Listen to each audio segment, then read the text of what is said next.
간편한데 맛까지 좋은 다이어트 추천해 드릴게요. 파우치에 우유만 부어 20초간 흔들어 드시면 됩니다. 서리태 단백질과 건조효모로 한 끼에 필요한 영양소들이 알차게 들어있습니다. 정말 맛있는 비타샵 블랙 스무디 다이어트.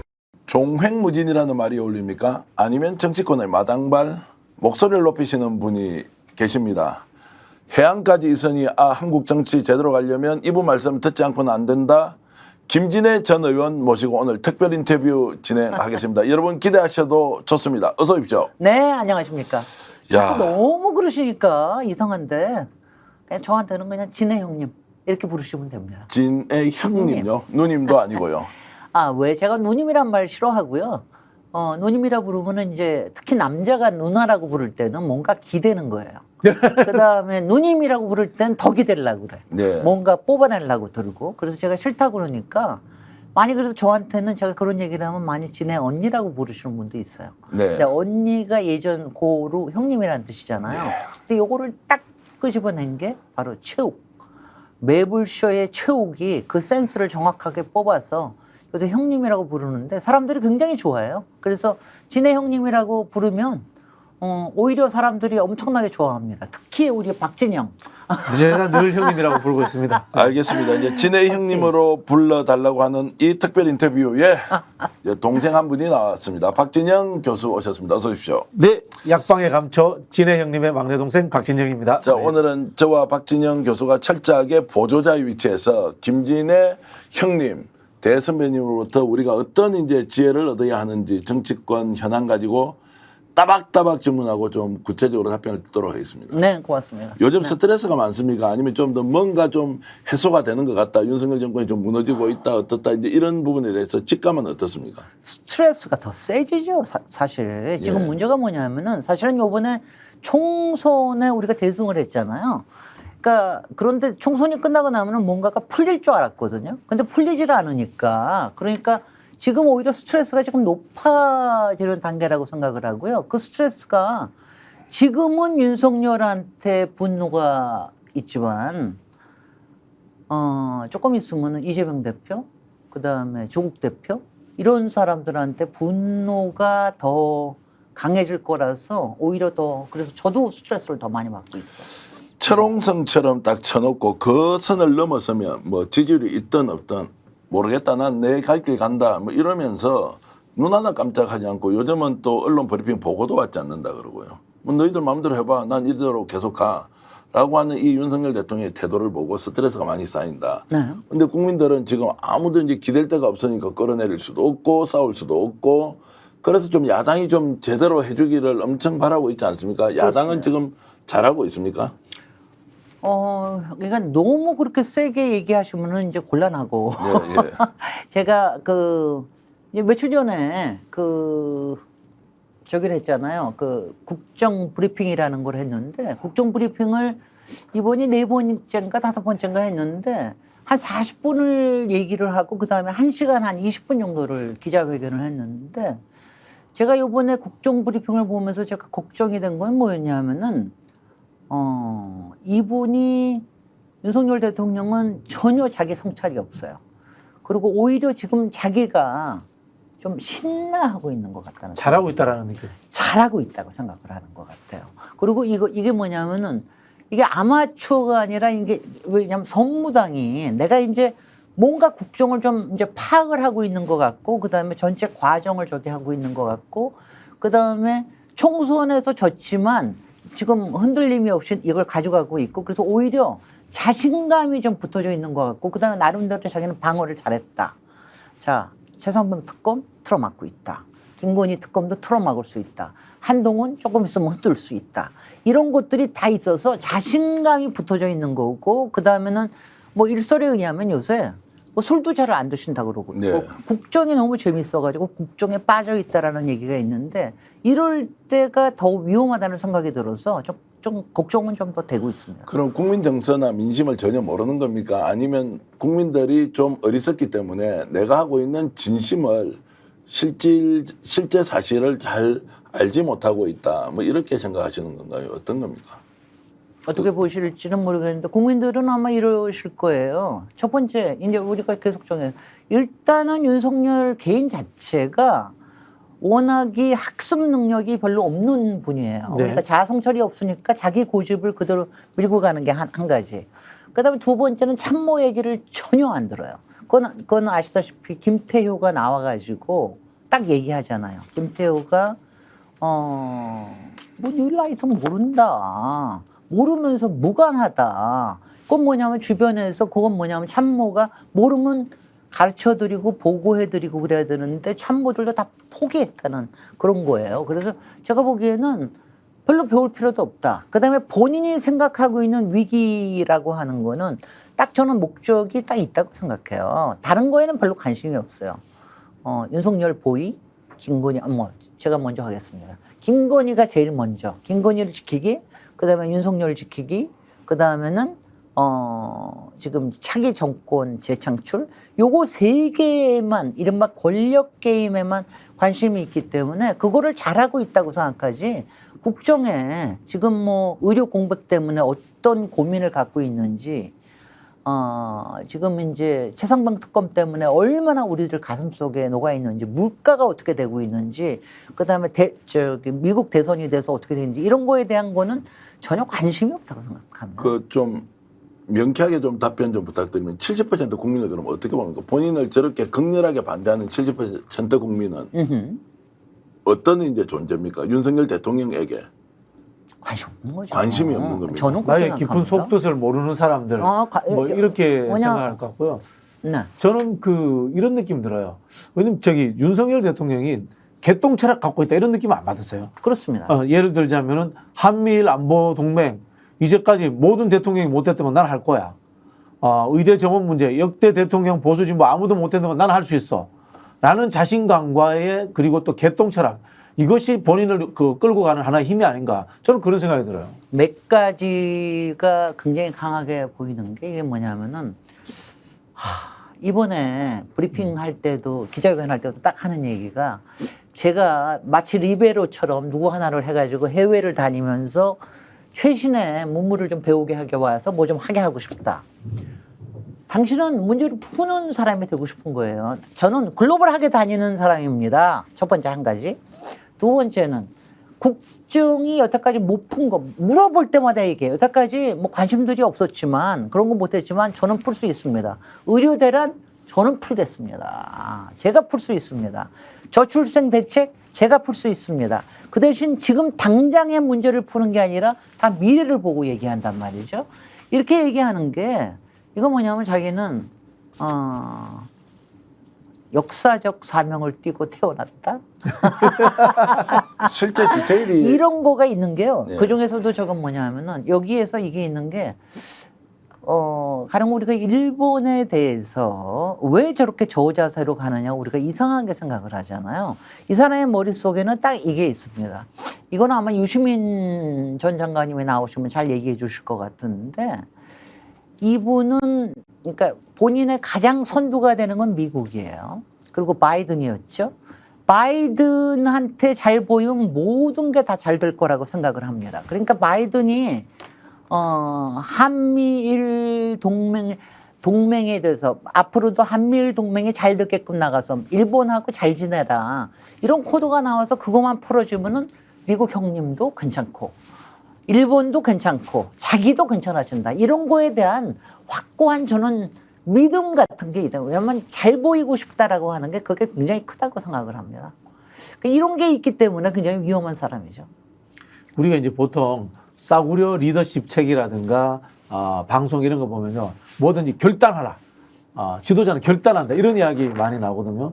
그래서 어떤 느낌이 받냐면 윤석열 대통령은 알렉산더 대왕이 고르디우스의 매듭을 칼로 쳐서 끝내버리잖아요. 복잡한 거 필요 없어. 칼로 치면 끝이야. 의대 정원 2,000명 내가 칼로 쳐서 끝내면 끝이야. 한미일 동맹 한국의 좌파들이 난리치든 말든 한미일 동맹 만들면 끝이야.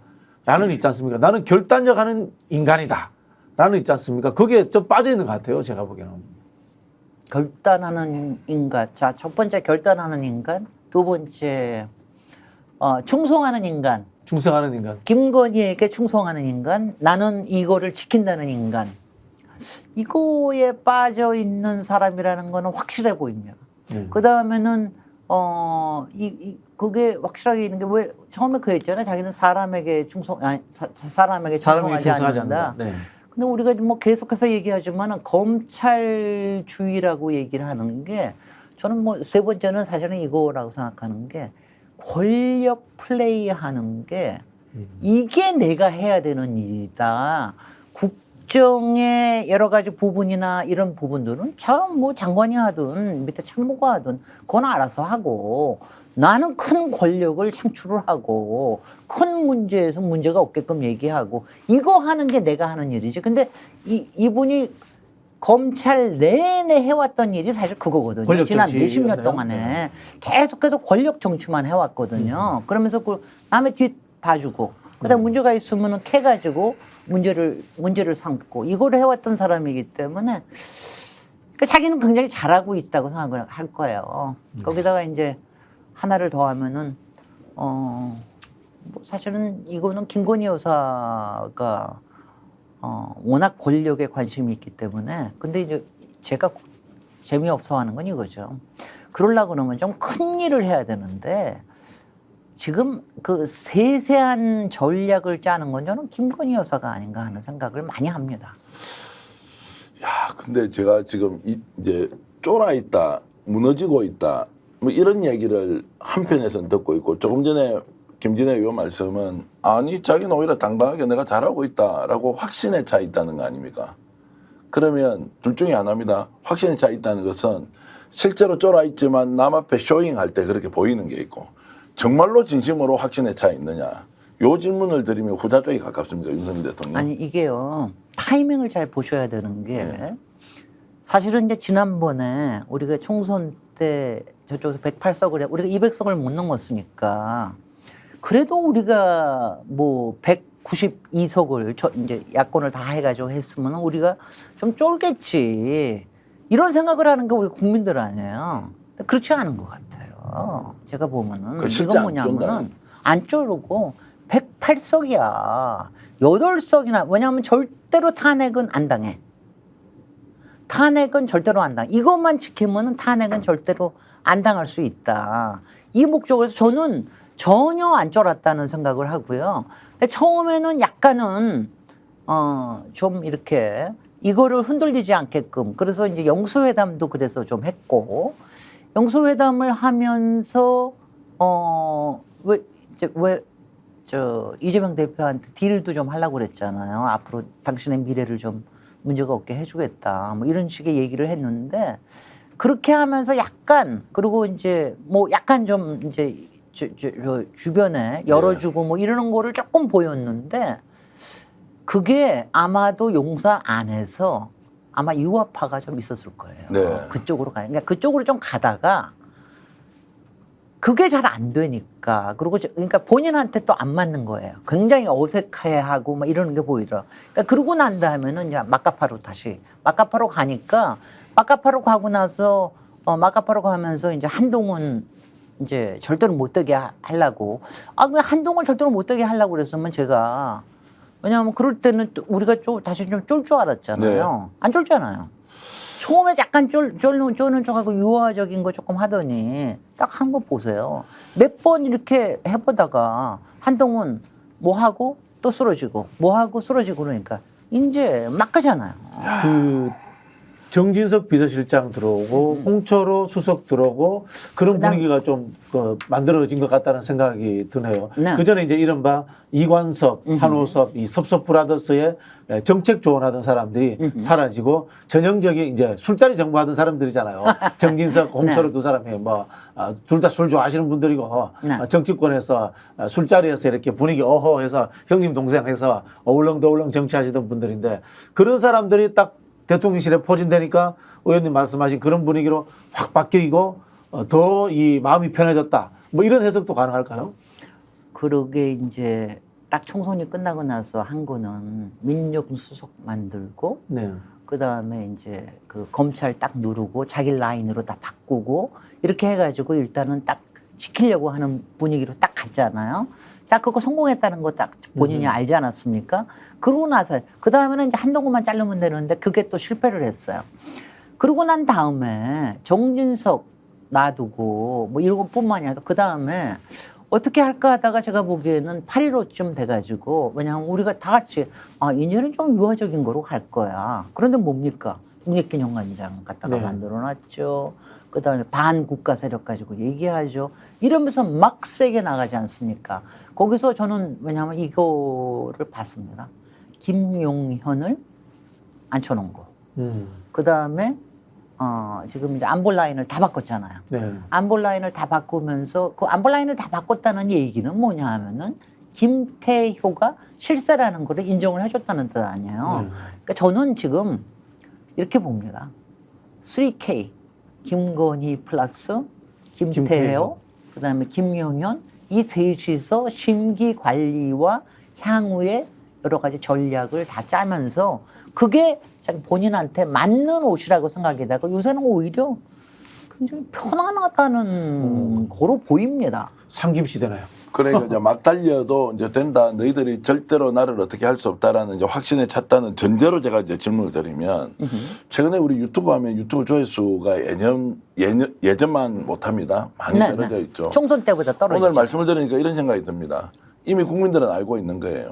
야당이 뭘 좀 할 줄 알았는데 제대로 싸워줄 줄 알았는데 뭐 끌어내리거나 뭐가 절단을 좀 낼 줄 알았는데 전혀 못하고 있으니까 너희들 역시 윤석열 못 끌어내리겠구나. 지금 하는 거 보니까 안 되겠다라는 것을 본능적으로 느끼고 오히려 유튜브에서 이런 비판이나 또는 논쟁을 하는 걸 잘 안 보는 거 아니냐 이 생각이 들었는데 오늘 이제 오신 가장 큰 이유가 그럼 이재명 당대표 어떻게 할 거냐 조국 대표 어떻게 할 거냐 라는 부분을 좀 얘기를 해야 되지 않겠습니까? 맞습니다. 윤석열 대통령이 바뀌지 않는다는 전제하에 민주당이 어떻게 할 것이고 조국혁신당이 어떻게 해야 될 것이라고 보면 총선 전의 이재명 대표와 총선 이후의 이재명 대표 그리고 또 전당대회를 통해서 연임에 성공한 이재명 대표의 과연 강점과 약점과 그리고 기회 요인과 위기 요인이 뭐냐 이런 걸 좀 오늘 따박따박 분석을 좀 해주시면 좋겠는데 총평 이재명 대표 지금 어떻습니까? 일단은요 이거를 해야 되는 게 지금요 200석 이상을 뭐 사실 솔직히는 200석을 했다 하더라도 바로 탄핵이나 이런 거 되기는 굉장히 어렵다는 건 여러분들 다 국민들께서 다 아셔야 됩니다. 그런데 지금 윤석열이 저렇게 계속해서 살아 나올 뿐만이 아니라 더 포악하고 더 폭력적이 되고 더 강압적이 되는 부분에 대해서 이거에 대한 국민들이 굉장한 열패감과 포기와 이런 것들을 가고 있는 그 단계거든요. 근데 이게요, 저는 정말 너무나 이게 안 좋은 게 이게 우리가 그 국회에서 몇 번의 청문회를 하고 그 다음에 탄핵에 약 140만의 탄핵으로 해가지고 탄핵 청문회도 하고 이럴 때까지도 기가 막 올라가다가 지금 사실은 기가 좀 꺾였다는 생각을 하는 게 이거는 아마 박진영 교수님하고 저하고 생각이 참 같을 거라는 생각을 하는 게 왜냐하면 우리가 일단은 몇 가지 요소가 있었어요.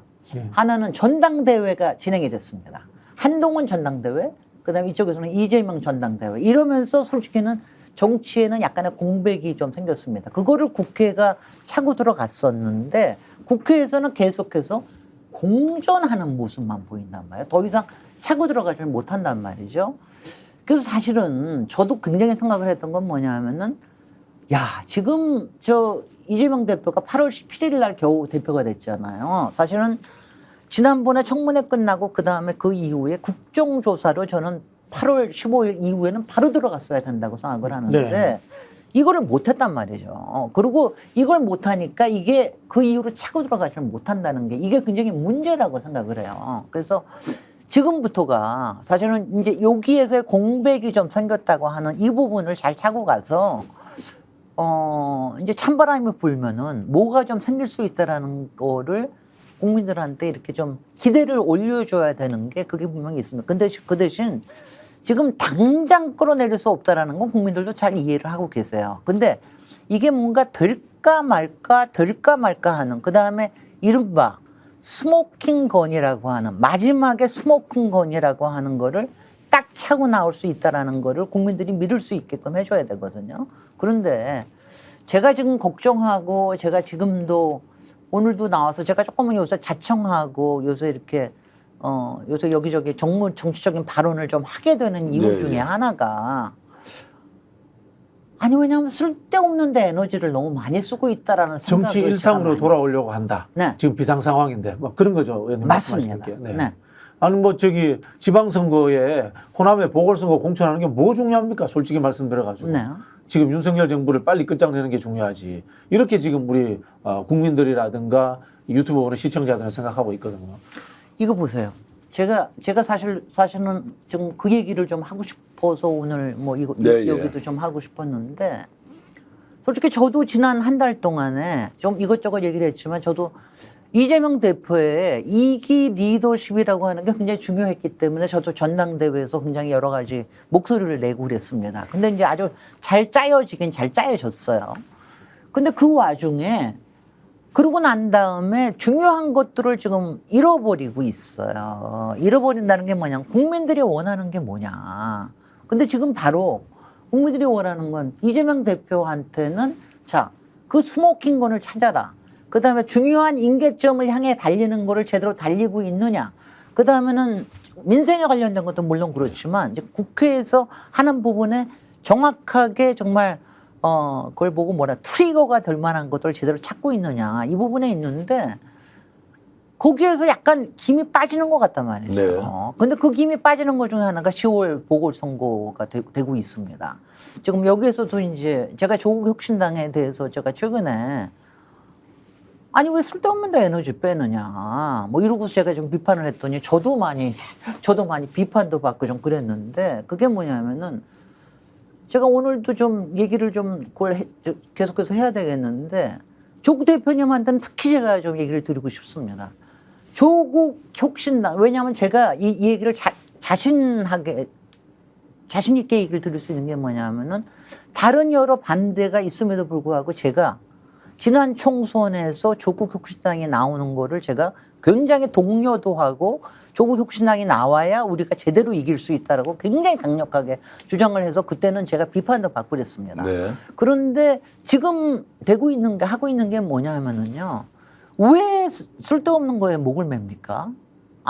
제가 죄송합니다. 목을 맨다고 표현하는 거 그러니까 쓸데없는 것이라는 것은 좀 이제 덜 중요한 일에 아니요. 뭐 제가 얘기하는 건 뭐냐 보궐선거, 네. 그다음에 교섭단체 하는 거 이거에 대해서도요. 이런 거 저는 교섭단체에 대해서는 굉장히 좋은 방향으로 정무적으로 잘 판단이 돼서 돼야 될 거는 하지만 조국 혁신당이 그것 때문에 조국 혁신당에 대한 지지가 올라가거나 내려가거나 그렇지는 않을 거라고 생각이 되거든요.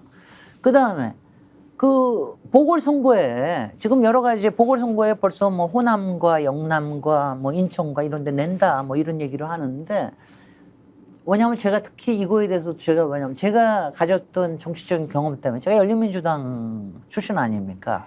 열린민주당에서도 가령 서울시장 후보 제가 후보가 되고 그것 때문에 제가 단일화해서 제가 박영선 의원직까지 네. 그리고 양보했다고 표현하지는 않고요. 저는 양보했다고 하는 거 아니고 저희가 단일화를 열심히 했고 단일화해서 그게 안 됐기 때문에 제가 의원직을 던졌습니다. 그런데 그건 뭐냐면은 당시에 그러면 너는 왜 열린민주당을 해서 그렇게 후보를 내놓기 네가 직접 나서기까지 하면서 왜 여기서는 후보를 안 내느냐? 이건 뭐냐면 이거예요. 당시에 사람들이 많이 저기 했던 거는 민주당 쪽에 박원순 시장의 말하자면 귀책 사유 때문에 생겼던 거기 때문에 민주당의 정무적인 판단으로 봤을 때 거기는 안 내는 게 좋지 않느냐 이런 얘기가 상당히 있었습니다. 그때 이재명 경기지사도 후보 내지 말자라는 이야기를 이재명 했었어요. 대표도 제가 그때 이재명 대표한테도 반했어요. 네. 왜냐하면 그게 맞는 정무적인 판단이거든요. 이재명 대표가 그랬다가 굉장히 왜냐하면 서울과 부산이 다 그런 문제가 생겼는데 서울과 부산에 내지 말자. 그런데 당시에 민주당이 당원까지 바꿔가면서 결국 후보를 내고 근데 저는 그 과정에서 혹시나 하는 것 때문에 열린민주당은 후보를 냈고 네. 결국은 안 됐기 때문에 저는 의원직을 던졌던 거예요. 그러니까 그건 사람들이 그렇게 이해를 합니다. 열린민주당에 그런 역할도 할 수 있구나 하는. 근데 지금 지방선거예요. 지방선거에 이른바 군수급 기초자치단체의 대표급에 관련된 선거에 이게 서로 간의 정치적인 명분이나 또는 정치적인 실속에 관련돼 가지고 국민에 대한 설득이 있느냐. 그게 아니라 당세를 늘리기 위해서 하는 거냐? 뭐냐? 그 다음에는 혹시 교섭단체를 딜을 하기 위해서 혹시 뭐 하는 거냐? 이런 식의 얘기들이 이미 나오고 있고 거기에 대해서 당원들끼리도 계속 싸우고 있고 이런 것들이 있단 말이죠. 굉장히 거기다가 논쟁적인 이제 주제인데요. 네. 이게 이제 곡성하고 영광에 이제 후보를 내느냐 마느냐.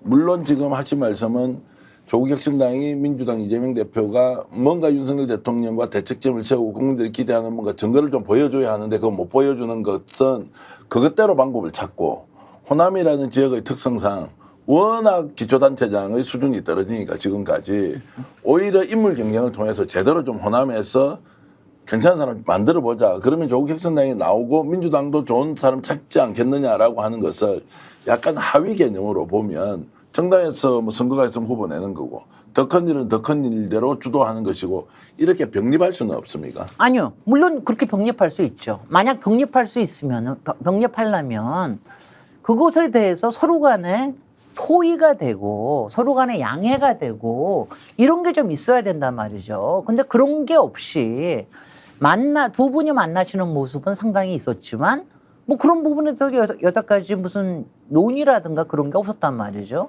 근데 이건 보세요. 왜냐하면 제가 이것 때문에 얘기 드리는 건 뭐냐면은 조국혁신당에 대한 기대를 보죠. 왜 조국혁신당에 대한 기대가 뭐 때문이었습니까?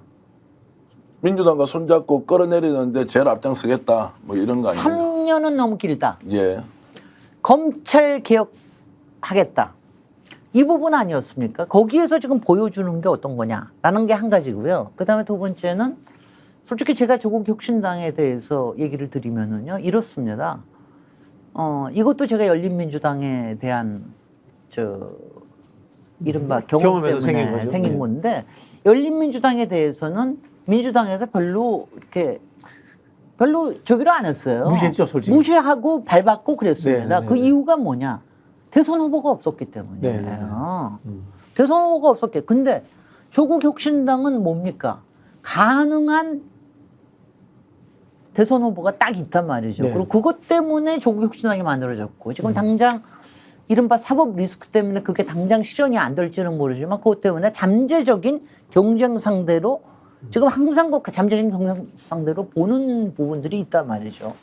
근데 지금 여기에 잠재적인 경쟁 상대로 이렇게 보게끔 하는 거에 지금 거기에다가 힘을 쏟아야 되느냐? 그렇게 되면은 뭐냐면 저는 이 부분이 저는 솔직히 조국 대표가 요새 나오셔서 아니 지역 혁신하겠습니다. 여기서도 경쟁이 일어나야 됩니다. 저는 그냥 질문 드리고 싶어요. 그게 원래 조국 혁신당의 목표였습니까? 그렇지 않지 않습니까? 그렇죠. 그러니까 이런 부분에 대해서 그냥 조국 대표, 왜냐하면 저는 조국혁신당의 물론 정당으로서의 역할, 열린민주당 똑같았습니다. 네. 내부에서 우리가 이게 대선에 도움이 되는 당이 되겠느냐, 아니면은 나름대로 열린민주당으로서 계속해서 정당으로서 이어가는 이런 게 돼야 돼. 이런 논의 과정이 상당히 있었거든요. 그런데 조국혁신당은 굉장히 그게 이게 이제 분명하죠. 명확해요. 분명하죠. 왜냐하면 이건 대선 후보가 확실히 있는 당이고, 그다음에 여기는 정의당으로 시작한 건 아니란 말이죠. 가령 진보당이나 이런 경우는 본인들의 어떤 이념, 네. 전선 이런 것들 명확히 해서 이거는 절대로 뭐 합하거나 이러는 게 없다. 그냥 뭐 간다. 이런 거에 대한 국민들의 신뢰 이런 것 때문에 된 건데 그런 부분에서 아쉬운 점이 상당히 있고 이런 것들이 우리 진영의 민주진보 진영의 우리의 투쟁력과 우리의 결집력을 상당히 약화시키고 있다. 이런 부분에서 뭐 좀 위기의식을 느끼고 있습니다. 자, 총론으로는 이제 이런 말씀하실 수 있는데 그러면 좀 단도직입적으로 여쭤보면 지금 현재 조국혁신당은 전남, 영광, 곡성에 후보를 내지 않아야 한다? 이렇게까지 말씀하실 수도 있겠습니까?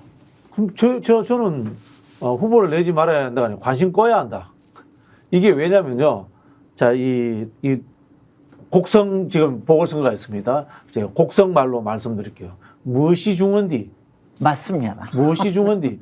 정치에서 전략의 핵심이 프라이얼리티라고 합니다. 선차성 무엇을 결단을 내려야만이 상대를 거꾸로 들일 수 있는가, 권력을 획득할 수 있는가라는 이제 프라이얼리티의 문제인데 곡성에서 후보 내가지고 민주당과 경쟁하고 자기의 풀뿌리를 다지는 것이 과연 윤석열 정부를 거꾸로 들이는 가장 중요한 방법 중에 하나냐 이렇게 질문 드린 거예요. 조국 정당은 윤석열 정부를 거꾸로 들기 위해서 만든 게 그게 정체성이에요. 자기 정체성에 부합되는 일을 하라 이런 부분인 건데 여기에서 민주당과 조국 혁신당의 또 근본적인 차이가 좀 존재합니다. 민주당은 60년을 하던 정당이기 때문에 자 이재명 대표가 링 위에 올라가 가지고 윤석열하고 싸웁니다. 윤석열 대통령과 싸우는데 이재명 대표도 18 케어성을 노리고 있습니다. 그러나 판정성까지도 갈 수 있다는 생각을 하고 있는 거예요. 왜? 정당을 60년 동안 해왔고 그런 속에서 늘 판정성을 했기 때문에. 그런데 조국혁신당은 그렇지 않아요. 조국혁신당은 판정성이 없는 정당이에요. 여기는 단발에 케어시키겠다. 요걸 목표로 해야 성공할 수 있는 정당인 거고 실제로 그렇게 하겠다라고 선언하고 만든 정당이에요. 이런 차이점들이 존재하는 겁니다. 그리고 네. 똑같은 질문인데 그래서 그 일을 못하고 있는 것은 비판을 하면 되는데 왜 3년 안에 끌어내린다 했는데 지금 6개월 지났는데 아무것도 못하느냐. 자, 천막 당사 용산에 만들어가지고 조국혁신당다운 모습 보여라. 저는 그 부분은 동의하는데 우선순위가 있다고 하지만 우선순위에 쭉 쳐져 있는 정치일정상 불가피하게 다가오는 보궐선거의 후보까지 내지 마라. 또는 내는 것이 지금 그런데 신경 쓸 일이 있냐라고 비판한 건 좀 과도한 거 아니냐라는 네, 아니 그건 과도하다고 얘기하시는 거는 정경환 대표님의 예. 생각이실 수 있고요. 네. 지금도 저도 그런 비판 받습니다. 당연히 정당이 됐으면은 정당으로서 여러 가지 살림살이에 도움이 될 수 있는 지역 후보 내고 이렇게 되면 되지 않느냐 뭐 이런 거 얘기하는데 저는 왜냐하면 제가 조국 혁신당의 출연을 기대하고 또 실제로 나오게 했고 그리고 그 부분에 대해서 역할을 기대하고 그다음에 지금 당장에 이 부분에서 지금 조국 혁신당이 역할을 해야 되는 부분에서 지금 솔직히는 기임을 빼고 있다고 생각을 네. 해요. 왜 이렇게 기임을 빼는 일을 하느냐. 지금 정말 뭐가 중요한데 그다음에 이게 저기 되는 게요. 왜냐하면 저도 선거를 뛰어봐서 아는데 일단 선거가 되잖아요. 선거가 되면 이겨야 됩니다. 그리고 이기려고 싸움을 합니다. 전선에서 다 싸우게 돼요. 그게 뭐가 도대체 그걸 가지고 지금 싸울 때냐고요. 그다음에 저는 이런 생각은 당연히 들었습니다. 저는 제가 생각 왜냐하면 조국 혁신당이 나오는 판에 조국 혁신당이 나오면은 분명히 어느 시점이 돼가지고 지역 전선에서 문제가 생기겠구나. 이거는 당연히 저기를 했지만 그 부분에 대해서 말이죠. 어느 만큼의 역할이라고 하는 부분에서 동의가 되고 타이밍이 됐을 때 이걸 시작을 해야지 지금은 좀 아니다라는 네. 생각을 저는 갖고 있는 거예요. 자, 시기에 대한 다릅니다. 견해차가 이제 네. 존재한다고 보고요. 조금 돌아가서 이제 이재명 당대표가 지금 현재 철옹성 같은 윤석열 방식의 정치 국정 운영을 어떻게 이제 깨부술 것이냐. 지금은 실력을 보여줘야 될 때 아닙니까? 압도적 지지로 이제 연임을 했는데 자, 이거 지금 이제 뚫고 가려고 하니까 이재명 대표도 좀 답답할 것 같아요. 무너지지도 않고 그리고 아예 협치나 대화는 불가능하다라고 딱 선언을 집권 여당 윤석열 정권이 해버리니까 뚫고 가기는 어렵지만 그렇지만 국민들은 이재명 당대표가 뭔가를 뚫어라 이렇게 지금 요구하고 있지 않습니까? 자, 이거에 대해서도 확실하게 제가 좀 얘기를 드리고 예. 싶은 게요. 당시에 박근혜 탄핵 당시에 문재인 당대표가 제일 먼저 탄핵을 하고 나오지 않으셨습니까? 제일 마지막에 나왔어요. 그럼요. 예. 당연히 그랬습니다. 그리고 당시에는 오히려 바깥에 있던 물론 국민들은 뭐 말할 것도 없었고 바깥에 있던 이재명 대표가 훨씬 더 먼저 탄핵을 들고 나왔습니다. 문재인 대표는 마지막에 나왔습니다. 그건 뭐냐면은 거대 야당의 대표급이고 대선 주자급이기 때문에 그런 거예요. 그러면 지금은 이걸 봤을 때 이재명 대표가 제일 먼저 탄핵을 가지고 천막 당사 만들고 용산 앞에서 만들고 이럴 수는 없습니다. 당연히. 약간 가슴이 막 이렇게 전율이 오긴 하네요. 네. 그 반대로 말씀을 이야기하면 들으니까. 이런 거예요. 예. 조국 대표는 네. 천막 치고 나 윤석열 퇴진 투쟁 전면에 나설 거야. 네. 이재명 대표 왜 못해요? 네. 민주당 왜 못해? 이렇게 이러고 민주당을 나와야 압박해야 되는 되는 거예요. 거예요. 제가 그게 사실은 조국 대표가 더 큰 대선 주자로 성장하는 방법이기도 하고. 제가 바로 지금 오늘 그 얘기를 아니 박진영 대표가 주요 게스트를 해야지. 왜 제가 나와요? 제가 이렇게 말 제가 말씀드리고 싶은 게 이겁니다. 조국 혁신당 지금 뭐 되겠다고 그랬습니까? 쇄빙선이 되겠다고 그러셨잖아요. 쇄빙선이 되겠다면 쇄빙선이 되겠다고 얘기를 실제로 얘기만 하실 게 아니라 행동으로 나가셔야 되는 거예요. 바로 그런 역할을 해야 돼. 지금 왜 이재명 대표 그렇게 사이다 갖고 이러던 사람이 왜 대표가 되니까 그런 거 못하냐? 왜 못합니까? 거대 야당 제1당이면서 거대 야당의 대표이고 유력한 대선 주자이기 때문에 바로 그걸 못하는 겁니다. 그럼 그럴 때 주변에서 역할을 해주는 사람들이 있어야 되는 거예요. 저도 지금 제가 왜 이렇게 김진애 요새 말이 세졌어? 이 얘기를 하는 건 뭐냐면 안에서 야당의 국회의원으로서 하실 수 있는 또 그 최고위원으로서 하실 수 있는 얘기들이 있고 바깥에서 저같이 또 이렇게 좀 자유롭게 얘기할 수 있는 뭐 저는 여전히 나쁘게 말씀드리면 책임의 양이 좀 줄었다는 줄어든 뜻입니다. 겁니다. 그러면서도 우리는 왜냐하면 이게 평론가들이나 거대 스피커들이나 언론들 이런 얘기를 해줘야 되는 거지. 당장 정기환 대표님 마찬가지예요. 예, 반성하겠습니다. 계속 비판해 주시면 달게 받겠습니다. 정기환 대표님 거대 유튜브 사장이잖아요. 뭐냐면 이거 얘기하는 게 당장 뭐 곡성에서 영광에서 뭐 금정에서 어떤 거 내느냐 뭐 정당한 얘기하는 게 아니라 지금 우리한테 중요한 게 뭐냐 이쪽으로 가는 거 얘기해야지 당장에 싸움되는 걸 이거 얘기하고 이러는 게 아니라고 저는 생각을 합니다. 그래서 지금 그리고 그런 부분들에 대해서 어떻게 보면은 이런 거가 있습니다. 제가 요새 좀 목소리를 높이는 이유 중에 하나도 제가 과거의 정치 경험상 굉장히 중요할 때 당시에는 스피커가 없어서 당장에는 스피커가 제가 나갈 수도 없고 또 그다음에 제가 나서기도 좀 뻘쭘하고 이래서 얘기를 못했었던 게 있어요. 근데 지금은 유튜브도 있고 페북도 있고 나가서 토론도 만들 수 있고 이런 거가 있을 때 여기서 이런 것들을 좀 해줘야 된다라고 하는 그런 뜻에서 얘기 드리는 거예요. 자, 그러면 이제 조국 대표는 조금 전에 말씀하셨던 그런 것들을 선택하면 되는데 혹시 착오하고 있어서 그런 것이냐 아니면 그런 것들을 고려했을 때도 보궐선거가 더 중요하다고 생각하는 것이냐 조국 대표가 왜 이렇게 좋은 카드를 쓰지 않고 있는 거죠? 그건 조국 대표한테 여쭤봐야 되겠는데요. 그런 좀 분석을 하는 쪽에서 보면 제가 조국 봤을 대표의 때는 성향이나 정치하는 정당을 방식이나 만들고 예. 국회에 들어가면은 그 매너리즘에 딱 빠져버려요. 국회가 해야 될 일이 가보면 엄청나게 많아요. 여러분들이 막 국회의원들 노는 것 같은데 들어가 보면은 정말 작단 행정 업무부터 민원 처리, 그다음에 국회법의 절차에 의해 가지고 정당을 운영해야 되고 이런 것들이 많거든요. 또 여기 안 하다가 하는 사람들은 재미도 있어. 거기에 이제 빠지게 돼요. 단적인 예를 들어볼게요. 지금 우리 밖에서 윤석열 정부 탄핵하겠다라고 엄청나게 이 선동하셨던 원외들 국회의원 됐잖아요. 별로 잘 안 보여요. 왜? 거기에 빠져들어가는 거예요. 그게 사실은 국회의 기득권이기도 하고 국민들과 멀어지는 방식이기도 합니다. 그게 분명히 존재하고 있는 거예요. 제가 얘기하자 그러면 일종의 정말 개미지옥 같은 게 있어요. 뭐 맞습니다. 예, 개미죠. 일단 국회 안으로 들어가면은 정말 이거 뭐 하루가 24시간이 모자랄 정도예요. 바빠요. 네. 엄청나게 바쁘고 그다음에는 이제 조국 대표 같은 경우에는 이런 게 있을 겁니다. 저는 그게 이제 이재명 대표께서도 마찬가지인데 정말 사방에 민원이 있거든요. 그다음에 정치 민원은 말할 것도 없이 많습니다. 그러니까 그리고 특히 이렇게 선거판이 벌어지면은 온 사방에서 민원들이 많이 있어요. 근데 이럴 때 중심을 잡아주게 하는 사람들이 있어야 되는데 아마 왜냐하면 제가 얘기 드릴게요. 정치판에서 제일 쉬운 게 선거입니다. 네. 선거판에 뛰어들면 제일 쉬워요. 지지율들 올리기도 쉽습니다. 아젠다를 만들기도 쉽습니다. 싸우기도 쉽습니다. 그리고 이기면 되고 지면은 또 변명할 거리가 있습니다. 제일 쉬운 짓을 하고 있는 거예요. 네. 저는 그게 솔직히는 너무 속상하다는 겁니다.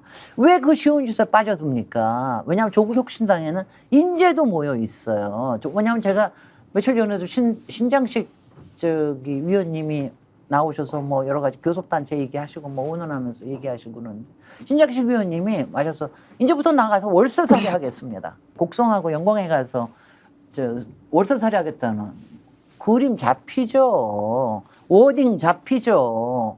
그런 거에 그렇게 하시는 게 지금 중요한 겁니까? 그러니까 신장식 위원도 제가 신장식 위원을 엄청나게 밀었던 사람인데 신장식 위원도 지금 좀 더 전략적으로 사고하는 이런 게 필요하다는 생각을 합니다. 저는요 지금 이거 해가지고 실제로 이긴다고 하더라도 네. 전남국선을 이겨서 저기 한다 하더라도 결국 나오는 건 뭐냐면은 호남에서 뭐 민주당하고 새로운 세력 무슨 조국 플러스 뭐 새로운 뭐 김모시게 가지고 세력들의 싸움이 벌어지느냐 분열이 되느냐 그리고 지금 이거를 가지고 계속 또 부채질하고 있는 데가 어디입니까?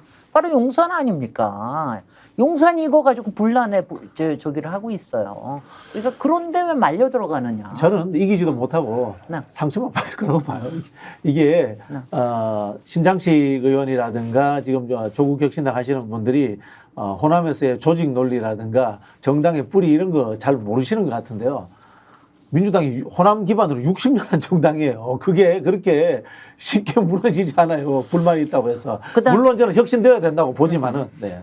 그다음에 또 하나 저기 하는 거 이게 저기 민주당에도 굉장히 안 좋은 저기를 보낼 거예요. 왜냐하면은 이제 민주당에서도 뭐 어저께 김배석 최고가 분명히 민주당의 주인 정당이 되겠다 뭐 이런 얘기 하는데 이게 뭐냐면 쓸데없는 싸움 하는 겁니다. 쓸데없는 싸움 하게 되거든요. 근데 정치판에는 항상 내부에 분열이 일어나게끔 하는 건 여기저기에 있습니다. 근데 이럴 때 쓸데없는 싸움 하게끔 하는 게 그리고 에너지를 거기다 뺏기면 실제로 해야 될 일은 못 하게 되거든요. 정말 해야 될 일은. 그리고 제가 항상 선거가 정치판에서는 제일 재밌는 게임이 선거기 때문에 그 게임에 빠져들면 그냥 개미지옥으로 빠져들면서 진짜 국민의 70% 이상이 원하는 거를 못하게 된다라는 게 너무 오늘 조국 대표에 대해서 이제 유력한 대권 주자로 성장할 수 있는 기회가 조국 혁신당의 활동에 달려 있다. 이제 이 말씀에 조금 더 가보겠습니다. 그럼에도 불구하고 지금 조국 대표가 호남 선거에 조금 이제 관심을 너무 크게 가지고 윤석열 정권과 맞서 싸워야 되는 일을 좀 소홀히 한다는 이 말씀에 자 지도자로서 조국 대표는 원래 이런 분입니까? 아니면 지금 잠깐 착각을 해서 잘못 보고 있는 것이냐? 좀 전에 이제 박진희 교수가 이야기했듯이 개미지옥이라고 하는 그 공간에 가서 약간 내가 뭔가 좀 잘못 보고 있고 그 일에 좀 경도됐다. 이래서 빨리 빠져나올 수 있는 분이냐? 아니면 이런 스타일을 계속 정말 전국 정당화를 시도하는 이런 목표를 가지고 달려갈 가능성이 있느냐? 이 부분은 어떻게 보십니까? 그런 판단은 제가 보기에는 조국 장관이 이런 쪽을 잘 모르실 거예요. 정당의 생리라든가 조직 노선으로서의 정당이 가는 방향에 대해서 잘 모를 것이라는 생각이 들고 두 번째는 이제 주위에 평소에 이제 유능하다고 생각하는 참모들, 뭐 신장식 의원을 비롯하여 그분들의 소신이 굉장히 강하기 때문에 조국 대표는 그걸 조금 의아해하면서도 끌려가는 상황이 아닐까라고 저는 짐작을 합니다. 왜냐하면요, 신장식 의원 같은 경우에는 민노당, 정의당부터 해서 진보정당 운동을 했습니다. 진보정당은 전형적인 상향식 조직노선 정당입니다.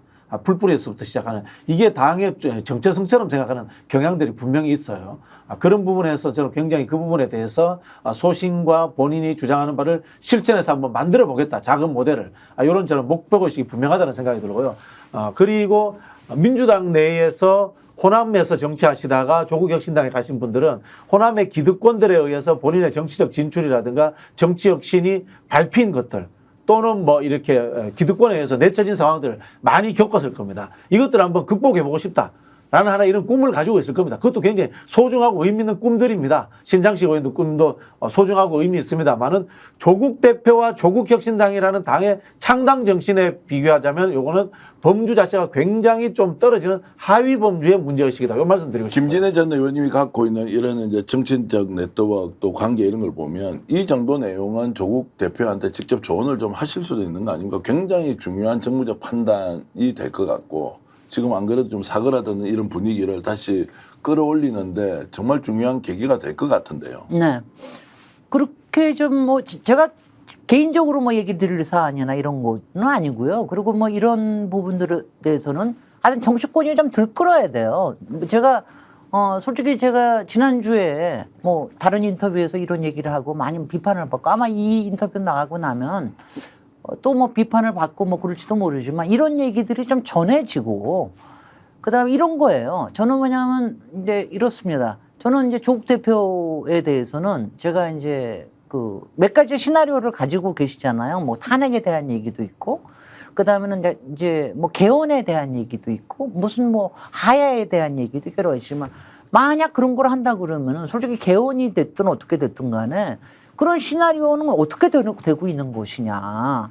이런 부분들에 대한 구체적인 것들을 만드는데 엄청나게 좀 에너지를 쓰고 그거를 국민들하고 소통하고 이러는 거 하는 거에 굉장히 지금 좀 얘기를 좀 많이 해야 되고, 사람들이 이른바 윤석열 대통령의 이 지옥에서 벗어나게끔 하는 거에 시나리오를 많은 상상력을 할 수 있도록 하는 거를 인풋을 주셔야 되거든요. 조국 혁신당에서. 저는 근데 그거를 조국 혁신당에서 오히려 더 많이 주셔야 된다고 생각해요. 왜냐하면은 민주당에서는 솔직히 그런 얘기를 구체적으로 하면은 바로 공격이 들어오거든요. 근데 조국 혁신당에서는 그래서 그런 거 하는 거는 저기는 그런 거로 해서 만들어진 거 아니야.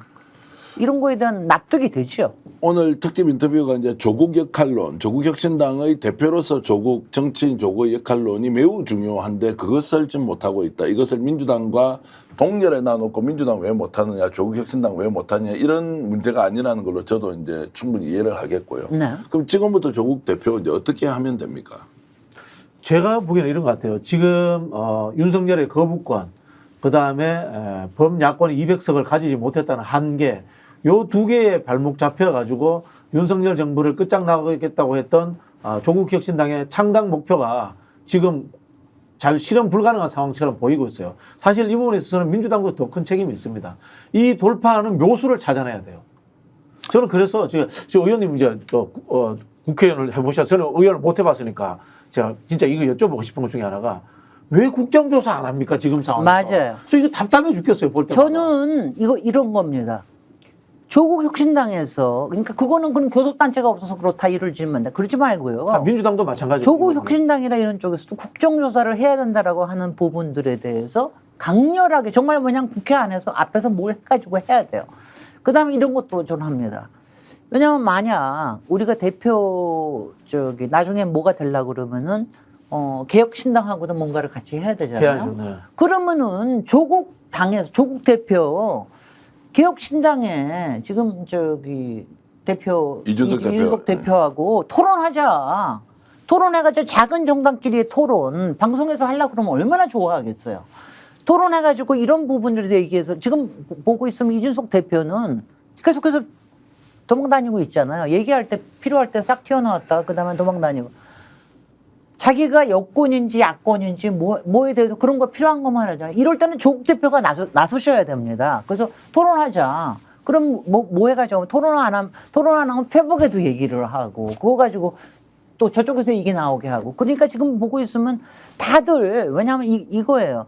이재명 대표가 거대 여당의 대표니까 하면서 이재명 대표 때리기나 이재명 대표한테 바라기나 이런 것만 하는데 그게 아니라 이거죠. 왜냐하면 정말 전선을 제가 그 말을 너무 좋아했는데 그때 우리가 뭐였지 이순신의 무슨 하객진. 네. 하객진을 하기로 했잖아요. 정말 그렇다. 하객진을 하려고 그러면은 여러 전선에서 이걸 만들어줘야지 마지막에 하객진. 원균도 잡아다가 하객진에 집어넣어야 되는 거예요. 그럼요. 그렇게 하면서 여러 레벨에서 이걸 할 수 있는 것들을 그런 것들을 해줘야지. 이거 뭐 마지막에 고고하게 고고하게 얘기를 하다가 그다음에 갑자기 지방선거에 군수선거에서 얘기하고 이거는 아니다. 예를 들어볼게요. 이준석 대표 있는 개혁신당까지 포함해서 원내교섭단체 만들 수 있거든요. 네. 자, 만들었다 칩시다. 그럼 누구한테 손해일까요? 이준석한테 손해볼 가능성이 가장 높습니다. 왜? 이준석은 그렇게 하는 순간 국민의힘으로 못 돌아가요. 그러면은 이렇게 해서 20석 만들어서 교섭단체 만들었다. 조국 혁신당이라든가 다른 진보계열 정당들한테 불리할 거예요. 절대 불리하지 않습니다. 이런 것도 한번 상상해 봐야 되는 거예요. 그러고요. 정말 제가 오늘 얘기하다가 보니까는 조금 세게 얘기해도 말씀 너무 재밌고 네. 가슴에 팍팍 와닿습니다. 아니 제가요. 열린민주당을 그때 했을 때 제가 이제 아직 저희는 한 6석에서 8석 정도로 할 생각을 하고 그리고 가면은 몇 석 개 해가지고 그 다음에는 플러스 몇 개 해가지고 정말 교섭단체 만들겠다는 저는 원대한 꿈을 꿨습니다. 야, 얼마나 제가 저거 했습니까? 그러면서 왜냐하면 우리가 여권이었기 때문에 여권을 도와주겠다라는 생각을 하면서 열린민주당을 만들었던 거예요. 거기서 저는 뭐 영입된 사람이 불과하지만 그 역할을 하겠다 이렇게 했는데 지금도 저는 교섭단체 만든다고 하는 것도요. 저는 조국 혁신당에서 지금 이제 20석이잖아요. 그러면 제가 아던 교섭단체 중에 저거 했던 게 우리 정의당의 돌아가신 노회찬 의원님이 여기저기 엮어가지고 만들어가지고 했던 거 보면은 참 기가 막히게 하셨잖아. 그러면서 역할을 얼마나 하셨습니까? 조국 혁신당이요. 정말 플러스 한 석까지 다 해가지고 그다음에 세미래까지 넣어가지고 20석을 만들어가지고 하려고 그런 노력을 엄청나게 끔찍하게 하면서 그러면서 저쪽을 양쪽 당을 거대 당을 막 위협하고 그러면서 새로운 세력이 될 것 같이 그런 노력이 한 번이라도 있었냐 이거예요. 말로만 하면 안 된다는 겁니다. 말씀 들으면서 버릴 게 하나도 없는 조옥 같은 조언인데 네. 그런데 왜 이런 말씀을 하면 김진애 전 의원님을 비판하는 사람이 왜 생기죠? 아니면 많이 생기는 게 이제 뭐 지금 제가 그거는 비판하겠습니다. 지금도요 이재명 대표를 비판하면은 당에서 난리를 칩니다. 이재명 대표를 비판하면은 뭐 바깥에서는 난리를 치고 조국 대표를 비판하잖아요. 또 난리를 칩니다. 저는 이게 뭐냐면은 이재명 대표나 조국 대표나 지금 일종의 다 아이콘들이 되겠어요. 어쩔 수 없이 그 팬덤 현상이라고 하는 건 엄청나게 큽니다. 근데 그 팬덤에 함몰되시는 분들도 있겠죠, 당연히. 그리고 팬들은 또 그렇게 하셔야 되고. 그렇지만 저처럼 이제 경험이 좀 있고 저기 한 사람들은 뭐 이런저런 얘기를 하면서 얘기를 뭐 하게 할 수가 있는 거죠. 그러니까 그런 뜻에서 제가 얘기를 드리는 겁니다. 네. 왜냐하면 이 하객진 정신을 잊지 마십시오. 왜 하객진을 만들었습니까? 왜 세빙선 얘기를 했습니까? 왜 3년은 너무 길다고 얘기하셨습니까? 아니 왜냐하면은 저도 민주당에서 선거할 때 세게 얘기하고 싶은 게 한두 번이겠어요. 뭐 그렇게 잘 못하는 거거든요. 잘 할 수 있는 사람은 그걸 해야 됩니다. 그다음에 그걸 잘한다고 이쪽에서 끌어내지지도 않아야 돼요. 그러니까 그런 부분 저는 이제 이 얘기를 많이 하는데 이재명 대표와 조국 대표가 정말 파트너이자 라이벌이다. 환상적인 라이벌이자 환상적인 파트너가 될 수 있는 이런 관계가 지금 돼 있다는 게 우리한테 너무나 행복이다. 근데 제가 이렇게 얘기하면 왜 라이벌이냐고 또 많이 또 저기를 하시는데 복식할 때는 복식적으로 같이 출전하고 복식으로 갔다가 네. 단체전을 할 때도 단체전을 하고 단식할 때는 서로 경쟁하고 이런 거죠. 막 이렇게 해야 되는 거를 우리가 좀 열심히 잘 해야 돼요. 그런 점에서 얘기를 드리는 겁니다. 제가 오늘 이제 말씀드리면서 조국 대표 인터뷰할 때는 이재명 당대표가 정권 교체의 주역이 되어서 자기 대통령이 되는 길에 조국 혁신당의 역할이 있으면 반드시 할 것이다라는 확고한 생각이 있더라고요. 네. 그러니까 본인이 현재 어느 위치에 있는지를 알고 있는 것이고. 저는 그렇게 말하는 건 옳지 않다고 봅니다.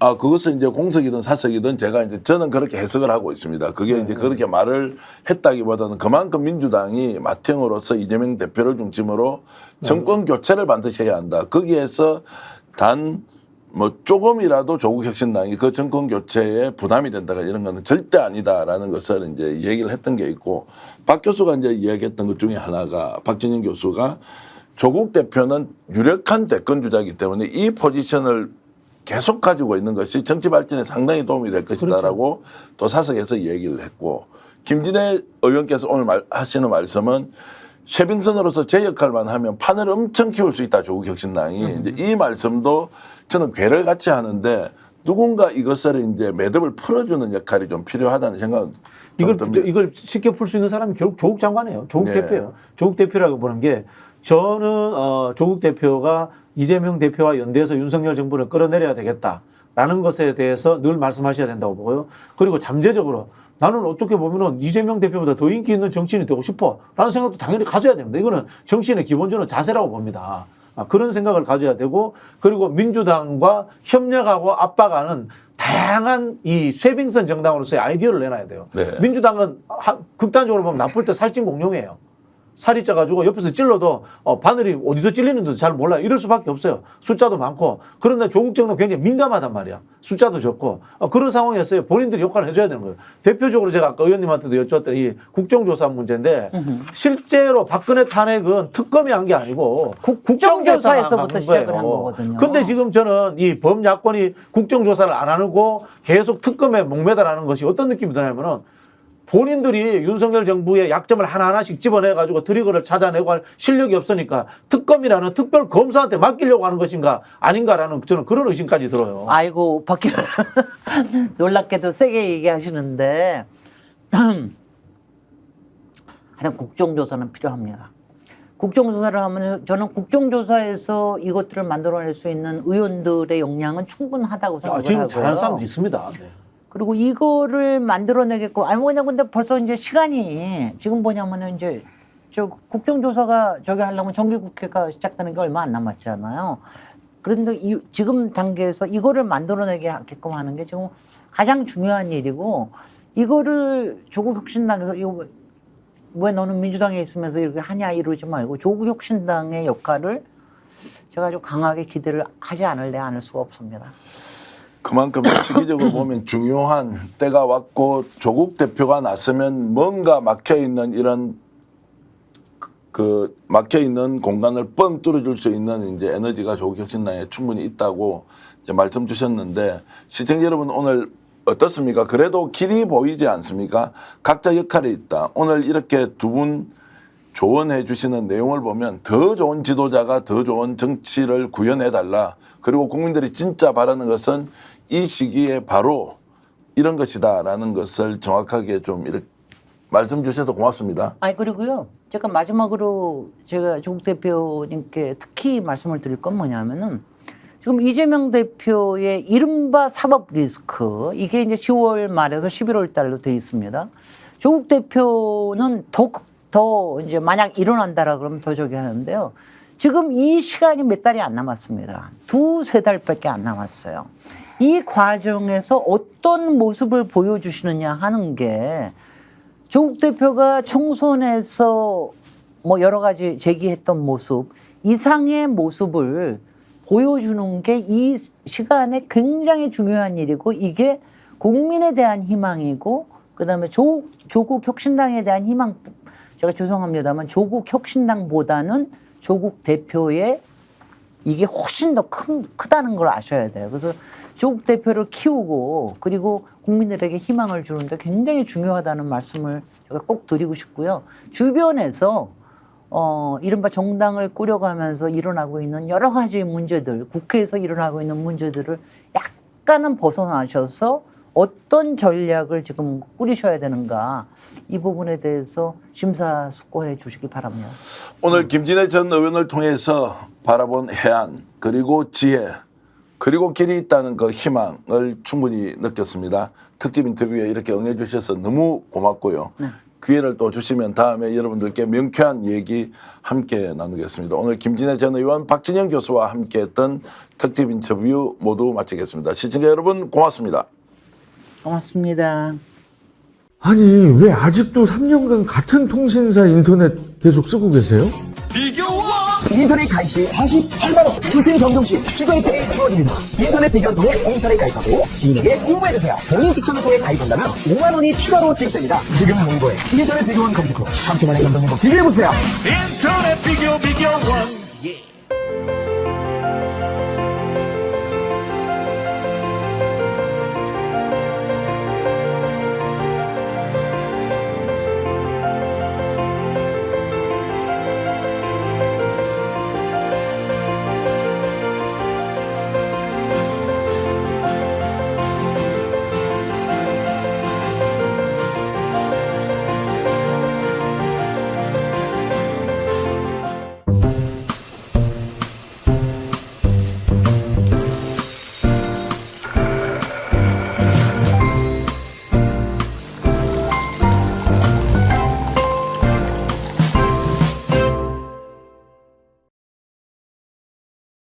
보험에도 점검이 필요합니다.